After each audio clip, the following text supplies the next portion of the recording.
வாசி life style சேனலுக்கு வாங்க. இப்போது கையேந்தி பவன் தக்காளி சட்னி எப்படி பண்ணலாம் அப்படிங்கிறத பார்க்கலாம். அதுக்கு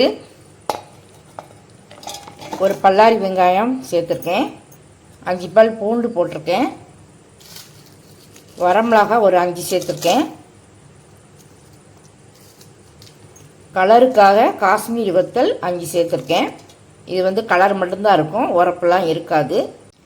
இதில் 1/2 டீஸ்பூன் உப்பு சேர்த்துக்கலாம். இப்போது இதை குறகுறப்பாக அரைச்சிட்டு வந்துக்கலாம்.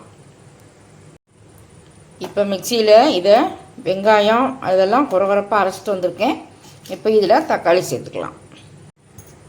தக்காளி பெரிய தக்காளியாக 4 தக்காளி சேர்த்துருக்கேன். இதையும் கொஞ்சம் குறகுறப்பாக அரைச்சிட்டு வந்துக்கலாம். வலுவலுன்னு அடிக்காமல் கொஞ்சம் குறகுறப்பாகவே அடிக்கலாம். இப்போது இந்த சட்னிக்கு ஒரு தாளிப்பு கொடுத்துக்கலாம். இப்போ சட்னி தாளிக்கிறதுக்காக கடலை எண்ணெய் 1 டேபிள் ஸ்பூன் ஊற்றிக்கலாம்.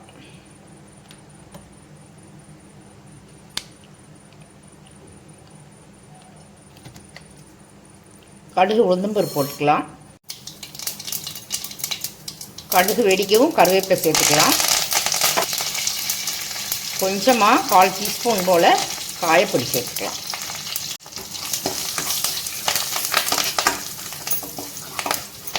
இப்போ அரைச்சி வச்ச சட்னியை ஊற்றிக்கலாம்.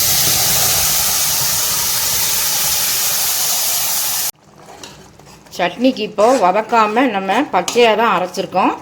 அதனால் மிக்ஸி ஜாரில் உள்ளதை இதில் ஊற்றி அந்த பச்சை வாடை போகிற அளவுக்கு நல்லா வதக்கிக்கலாம். நல்லா வேக வச்சுக்கிட்டு அதுக்கப்புறம் தண்ணி சேர்க்கலாம். இதில் 1 பிஞ்ச் மஞ்சள் பொடி சேர்த்துக்கலாம்.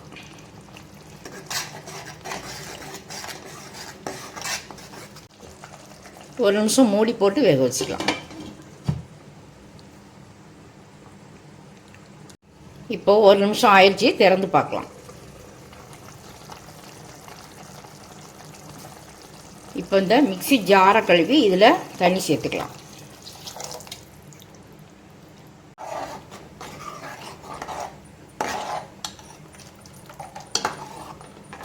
இந்த சட்னி தண்ணியாக தான் இருக்கணும்.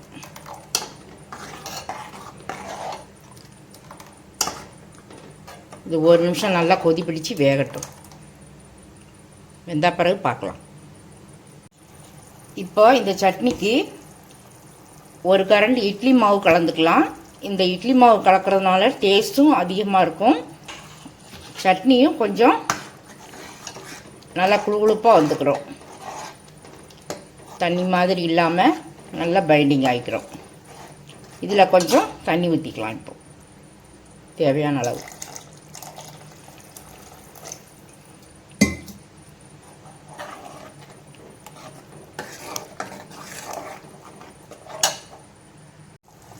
இப்போ இந்த சட்னிக்கு கடைசியாக கொஞ்சமாக மல்லித்தழை தூவி இறக்கிக்கலாம்.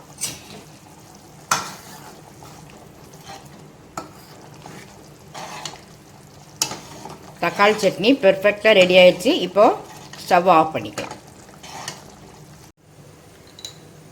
இட்லிக்கு பொருத்தமான இந்த தக்காளி சட்னியை நீங்களும் செய்து சாப்பிட்டு பாருங்கள். ரொம்ப டேஸ்ட்டாக இருக்குது.